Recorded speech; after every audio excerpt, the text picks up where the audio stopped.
Resolution 1701, de-escalate and work towards peace. For generations, the Lebanese people have suffered from armed conflict. Lebanon, yet again, finds itself on the brink. And we continue to start by Lebanon and its people. I thank you. I thank the representative of Latvia for her statement. I give the floor to the representative of Pakistan. Thank you, Mr. President. I thank USG Lacroix, USG Fletcher, and ASG Khalid Kyari for the briefings that shed light on various dimensions of this situation. Pakistan condemns in the strongest possible terms the killing of 3 Indonesian peacekeepers serving under the United Nations Interim Force in Lebanon in separate attacks.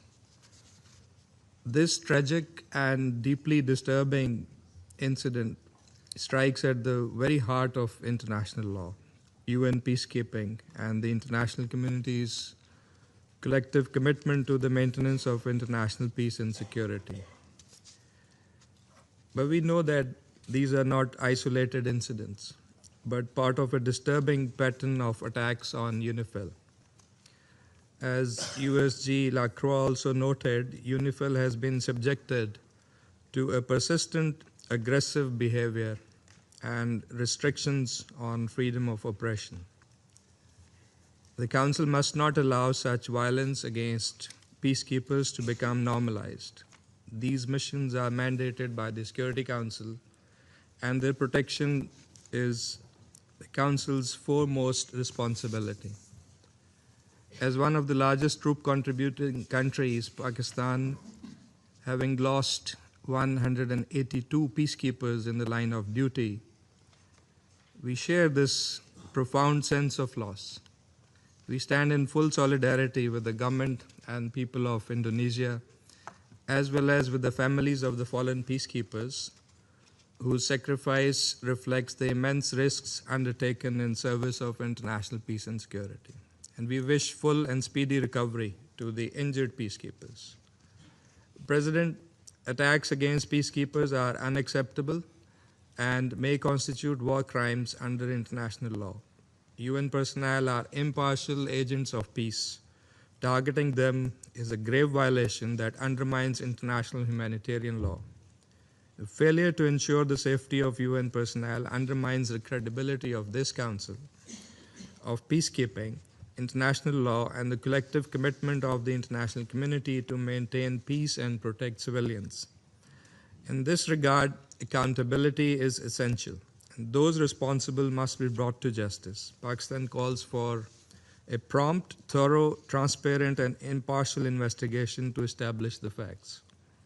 The safety and security of peacekeepers and UN premises must be fully ensured at all times in full accordance with international law. Pakistan deeply appreciates the vital role of UNIFIL in carrying out its mandate in a complex and high-risk environment while maintaining peace and stability along the Blue Line. Full freedom of movement of its personnel must be guaranteed. Recent artillery shelling, airstrikes, and drone attacks have increased hostile incidents against UNIFIL peacekeepers in clear violation of international law. This incident must also be viewed within the broader context. Israel's continued military actions in southern Lebanon have resulted in the death of more than 600 civilians, displacement of more than 1 million people, and widespread destruction of civilian infrastructure.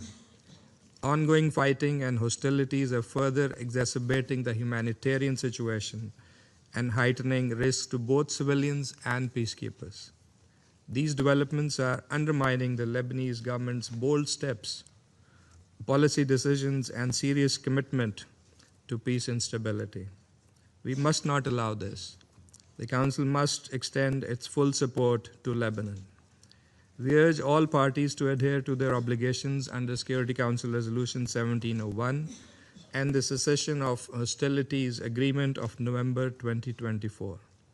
Full compliance with these commitments is essential to prevent further escalation and to restore stability in the region. In this context, we also call for full respect for sovereignty and territorial integrity of Lebanon. And Pakistan stands firmly with the government and people of Lebanon. President, in the light of the evolving and deeply concerning situation in the region, we stress that further escalation must be avoided at all costs. We call on all parties to exercise maximum restraint. The ultimate objective must be urgent de-escalation, restraint, and a complete cessation of all hostilities and a peaceful resolution of all issues to prevent further deterioration of the regional security environment. This Council, we believe, must fully espouse and advance